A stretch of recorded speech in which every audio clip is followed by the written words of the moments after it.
Kick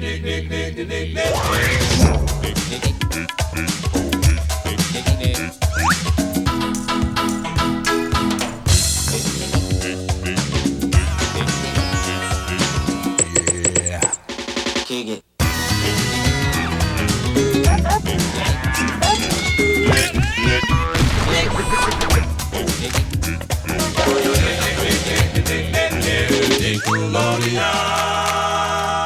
Ahoy mateys, and welcome to This Week in Nickelodeon History. I'm your captain, Captain Eric, and welcome aboard to another episode where we're covering some Nickelodeon anniversaries in between the times of May 29th to June 4th. And I just want to give a quick shout out to the Lemonades, a member of the Ready crew out there who was able to help me figure out a problem with the recent PC game I covered on I'm Ready, a SpongePod Squarecast Employee of the Month. The very first SpongeBob SquarePants point-and-click adventure game, the second SpongeBob PC game, and I covered it over there on the show, which normally, I do play the game and then talk about it, but I wasn't able to get footage for some previous games beforehand, and now that I have that ability, I'm starting to get some footage, and unfortunately there was a problem with some of the graphics of the game that wouldn't load up on modern computers, but the Lemonades sent me an email and helped me out with that, so I wanted to make sure he got a big shout out on both of my podcasts. So Lemonades, thank you so much with those efforts. And if you would like to check out my gameplay of Employee of the Month, you can check it out at the Captain Eric YouTube channel. Just look up episode 114 of the Squarecast, and my bit of my playthrough is going to be featured on there. I will be uploading a 100% playthrough of Employee of the Month after I upload the rest of the games that came before it, but we'll get there in due time. So make sure you're subscribed to the Captain Eric YouTube channel and hit that bell for notifications anytime I upload anything. Now, on to This Week in Nickelodeon History, as we start 38 years ago. On May 31st, 1984, we had the final episode of The Third Eye. Now, I just want to state that there is no concrete information right now as to when the final episode aired for The Third Eye. The only statements I can find is that May 31st, 1984 was the final date, and although that exists, there are some other sites that list it as May 31st, 1985. Now, pretty concretely, we have confirmation that January 8th, 1983 is the premiere date of The Third Eye, due to a post made by the Nick Box commemorating the anniversary on an earlier January 8th. I don't know if it was from this year. Now, The Third Eye is an anthology series for Nickelodeon that consisted of several English-language sci-fi serials from both the UK and New Zealand. Serials being like, not really a movie, but more short-term episodes you would watch through. And this featured a bunch of anthologies from The Haunting of Cassie Palmer, Under the Mountain, Children of the Stones, Into the Labyrinth, and The Witches and the Grinagog. Now, this aired for about a year or two on Nickelodeon's programming, but was eventually taken away off of their schedule from the then Nickelodeon president, Geraldine Laybourne, as The Third Eye was just a bit confusing on their schedule, and honestly, Nickelodeon at this point wanted to focus on more original programming instead of just featuring pre-existing programming from around the world. Also 38 years ago, on June 3rd, 1984, we had the premiere of Nick Rocks. It started out as Nick Rocks Video to Go, but then was shortened to Nick Rocks. It was a music video television series that aired on Nickelodeon for about 5 years, from 1984 to 1989, and it featured pop and rock music videos over about a 30-minute time frame, presented in a countdown format. The show was typically hosted by a man on air known as Joe from Chicago, who would be there in between music videos, usually on location somewhere around the country, hearing viewer requests for very specific music videos. And also, there featured some special guest hosts over the time frame of this show, including the Monkees, and also They Might Be Giants, one of my favorites.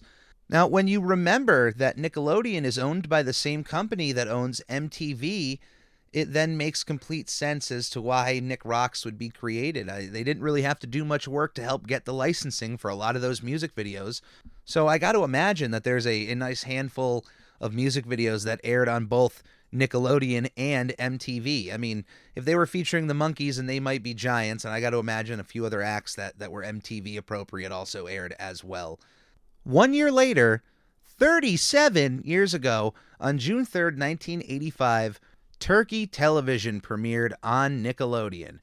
Created by Roger Price and Nickelodeon president Geraldine Laybourne, the show was made at the request of Nickelodeon by the creators of You Can't Do That on Television because of that show's immense success on Nickelodeon. They just wanted more of it. And although the show did feature certain cast members from You Can't Do That on Television that were immensely popular at the time, it doesn't seem like this show reached anywhere near its predecessor's popularity, and only lasted about a year. 8 years ago, on June 2014, Webheads premiered on Nickelodeon. Executive produced by Ryan Seacrest and presented by Big Time Rush's Carlos Pena Vega, the show ran for one season of 40 episodes and is a game show, essentially, using the internet and the best of videos as its content. It's 4 contestants competing in a series of viral video viewing challenges. I, unfortunately, have not seen this game show at all, but I love the concept. I dig the idea of trying to bring in viral videos into a game show format and not just, hey, regurgitating them on the screen. So it's a bit of a spin while still being able to re-air those videos. So I really like that. 6 years ago, on May 30th, 2016, we had the final episode of Lost in the West, a comedy western miniseries that lasted 3 episodes on Nickelodeon, directed by Carlos Gonzalez. Also, 6 years ago, on June 3rd, 2016, we had the premiere of All In with Cam Newton, a reality series following Cam Newton, former quarterback for the New England Patriots and current quarterback of the Carolina Panthers. It was a reality series that ran for one season of 20 episodes. But let me just say, it wasn't just about Cam Newton. It was also about Cam Newton helping kids get close to achieving and accomplishing their dreams. And it also featured special appearances by Lisa Leslie, Sutton Foster, Michelle Obama, and in my world, I mean, I love Michelle, and I love you, Michelle, but he comes after you in my realm. But Mr. Tom Kenny and Bill Fagerbakke, SpongeBob and Patrick, respectively, appearing on an episode of the show that featured a young animator by the name of Josh, aspiring to, of course, work for Nickelodeon Animation. And Josh, you lucky guy, you know? I'm an aspiring animator who is not really working towards it, but just working at Nickelodeon. I would love a tour. My goodness, you lucky guy. Yeah, so good on for Tom and Bill for appearing on that episode. Also, they meet Chris Savino of the Loud House and Butch Hartman, who was also working at Nickelodeon still at that time. Also 6 years ago, on June 3rd, 2016, Teenage Mutant Ninja Turtles Out of the Shadows premiered in theaters from Nickelodeon Movies. Directed by Dave Green, the movie was produced for a budget of $135 million and went on to make $245.6 million at the box office. This was also and notoriously known for being associated with Michael Bay due to the fact that his production company, Platinum Dunes, produced it. Michael Bay himself did not direct this movie, but just his association with the Transformers, another beloved 80s property, brought to live action in not the best of ways. But I honestly really like these Ninja Turtles films, and I especially like Out of the Shadows more than its predecessor. Its predecessor was a bit of a mess in places, but there were things about it I liked. It certainly wasn't my least favorite Turtles film, but it was nowhere near my favorite, which is going to be an impossible feat because that original film is just so perfect. I mean, you're talking about not only the greatest Teenage Mutant Ninja Turtles movie ever, but we're talking about one of the greatest comic book adaptations ever, that original Turtles film. But the Michael Bay one, the 2014 one, was okay. Out of the Shadows, though, I absolutely adore. from just the basic idea of finally bringing us a live-action Bebop and Rocksteady, but also Tyler Perry as Baxter Stockman, I really dug in this movie, but also Brad Garrett as Krang. We finally see the Technodrome in live action. I had a bit of a nerdgasm, if you will, in the theater when the full Technodrome came into sight, and you just seeing that eye on the top, and it was like, here it is. Wow. You always wanted to see what that would look like as a live action massive movie like Death Star type device, and here it is. I was blown away. I love the way that they dealt with Krang. I loved Bebop and Rocksteady. I really enjoyed Out of the Shadows, and I wanted to see what they would do with a third film, especially with the fact that they teased up the possibility of Baxter Stockman getting transformed into the Fly version of himself. That would have been cool to see on the big screen. And I mean, the CGI realistic looking Fly with at least the cartoony attire would have just been perfect. And what other classic villains would have you loved to see done in that third movie?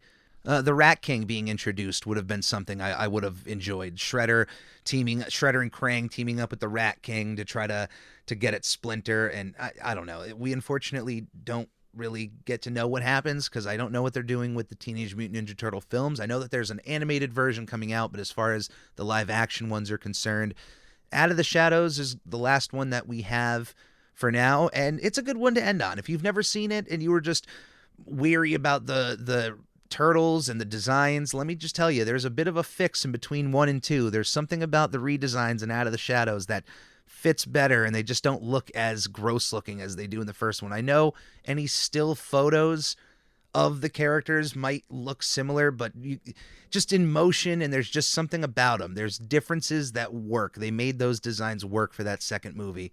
And just maybe I'm biased because of the inclusion of Bebop and Rocksteady, but at least I'm open about it. They really don't think that it was that financially successful, grossing $245 million, but that's what's called Hollywood accounting, ladies and gentlemen, because there's so much of Hollywood accounting that you don't see. You're told the budget is $135 million. Let me tell you, that doesn't include the amount of money that they spend on marketing or any of the other expenses that have to do with outside of making the movie, the presentation of the movie, putting stuff out for theaters, making products for the movie, and then if the movie is not profitable, all of that just condenses down. So I hope we get to see the Turtles live action again. I hope they go back to the Jim Henson workshop and just go back to make like physical, tangible suits. I mean, you can't even hold a candle between which turtles are better looking, the CGI monstrosities we have or the suits of that first movie, and they downgraded with each one. But I got to imagine in 2022 the Jim Henson workshop could come out with some absolutely jaw-droppingly amazing looking turtle suits, and that just would be the best foot forward. You make the suit, you get the technology, and you make your movie. Don't worry about all of it in post, because all of it in post just is not as good. Just remember that. It's not as good. Physical suits will be better than anything you could produce in CGI. I'm waiting to be proven wrong, and at some point in my life, I'm hoping like 60 years old, and I'm watching a live-action CGI Turtles movie with CGI turtles that will make me finally go, man, this is better than that Turtles movie that came out 60 years ago. Way to go, guys. We finally did it. 3 years ago, on May 31st, 2019, Welcome to the Wayne finished its run on Nickelodeon. Created by Billy Lopez, the show ran for 2 seasons of 30 episodes. I'm proud to be able to say this, but premiering this week, on June 3rd, 2022, we have the premiere of Face's Music Party, the long-awaited return of Face to Nickelodeon TV screens. I cannot believe this. If you grew up as a kid throughout the 90s and you watched any amount of Nick Jr., then you know Face. You remember Face. He is an unforgettable face, and it's a face that I miss, and it's good to see him back. Even if he doesn't look the same and he doesn't sound one-to-one, just the concept of Face is a concept that should have never left the TV screens. The idea that your TV is a character itself that can talk back to the audience is just, I love that. I love Face. I adore him. And it was wonderful to hear that not only is he coming back to the screen, but he's getting his own TV show. And from the sound of it, a music party with Face seems like a pretty awesome idea. I mean, he would constantly sing songs and play jokes and just be a wonderful presence to have. So I implore, if you have kids, give Face a shot. Even if you're like from the offset, you're like, oh, this isn't the Face I remember. You know what? It's not about the Face you remember. It's about the Face that's going to have a connection with your kids, just like the Face that you remember had a connection with you. And I welcome Face back to our television screens. Welcome back. And in honor of Face coming back, I thought it was appropriate for this week's top 5 for the captain to give you my top 5 Nick Jr. shows that originated on Nick Jr.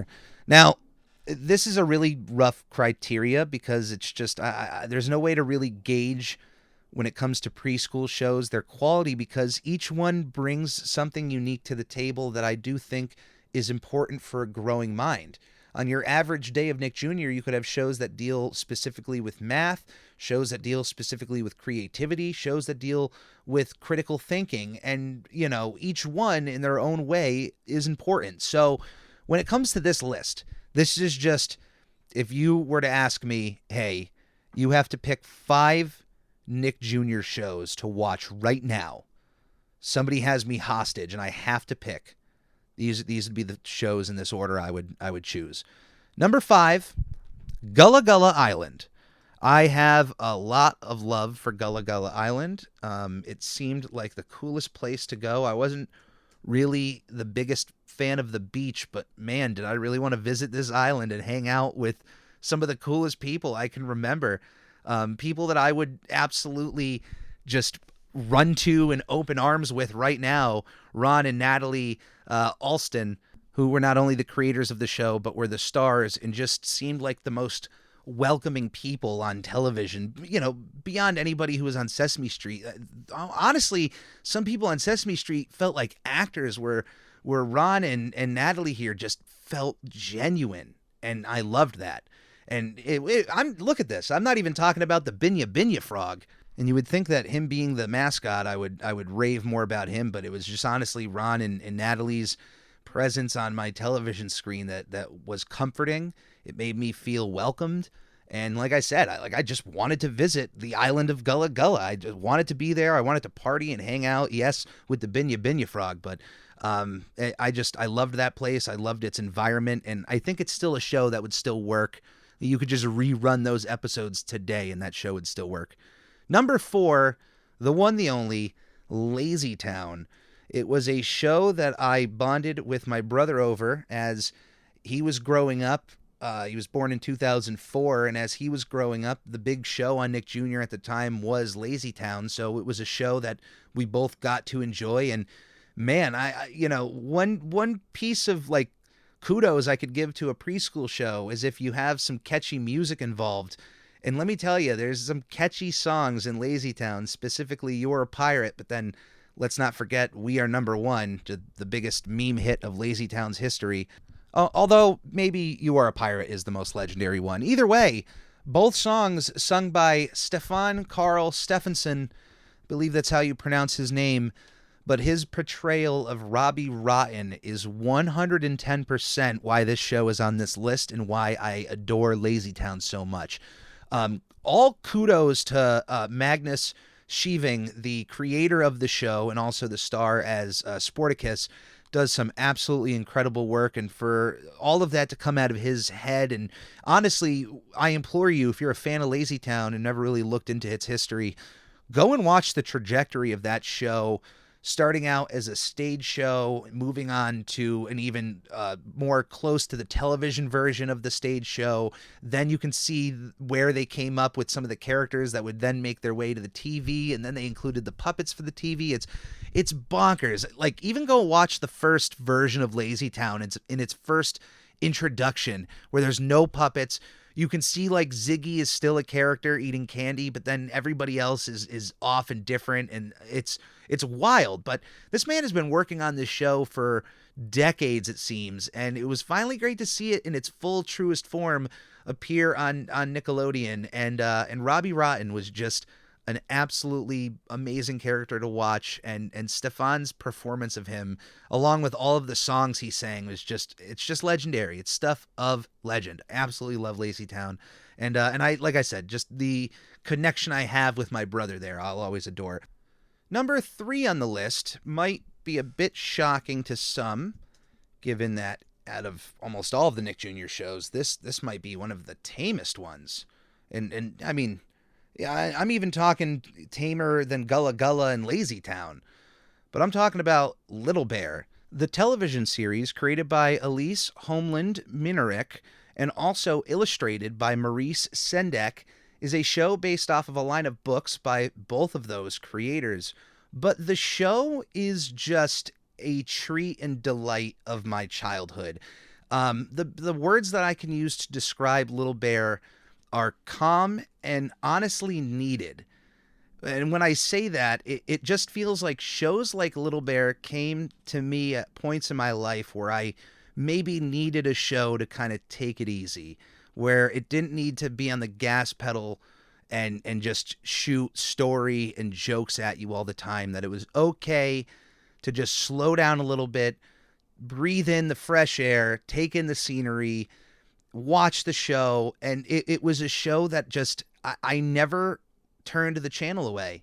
For other people, Little Bear might come off as a boring show and they might not catch on to it, but I was about 4 or 5 years old when this was on and fresh and new, and I absolutely fell in love with the adventures of Little Bear, Emily, Owl, Duck, Cat, Hen, and of course Mother Bear and Father Bear. This is what we're dealing with. It's not anything too crazy. The adventures that these characters go on are not too crazy, but it's just about being yourself, being kind to one another, enjoying the friendships around you, and just learning to take it easy once in a while. And I'm glad it went on as long as it did. And for as much as I praised that show for taking it easy and not throwing too much at the viewer, this next show, number 2, I'm not going to say it throws a ton, but in terms of concept, it's definitely throwing a lot more than Little Bear is. But number 2 is the one and only Maggie and the Ferocious Beast, created by Michael and Betty Parakivas. It is one of my favorite Nick Jr. shows, number 2, honestly, only because of one character.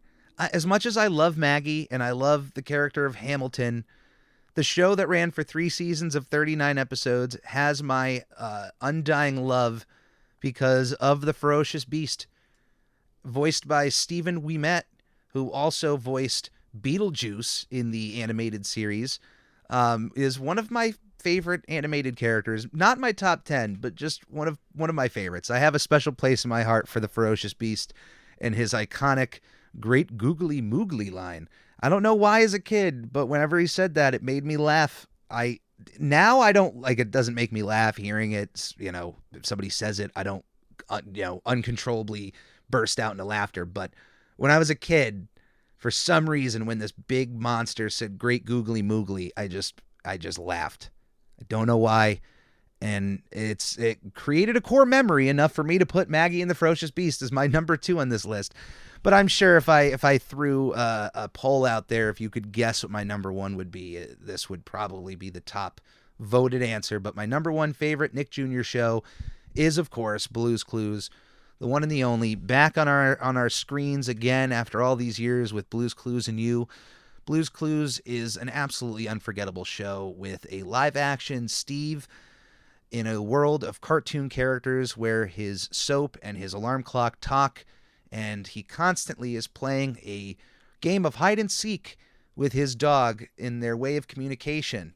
Blue wants something or wants to do something, and instead of just kind of pointing out or doing what she wants to do, she likes to play a game of Blue's Clues in which she will leave her paw print on 3 clues for Steve or Joe or eventually, Josh, to find throughout the house, all over the place, 3 clues that they're going to draw in their handy-dandy notebook and then sit down with the viewer to figure out what it is that Blue is trying to say. And it is a tried and true formula that no matter the host, no matter the era, no matter the time, works for kids because it's just a fun show.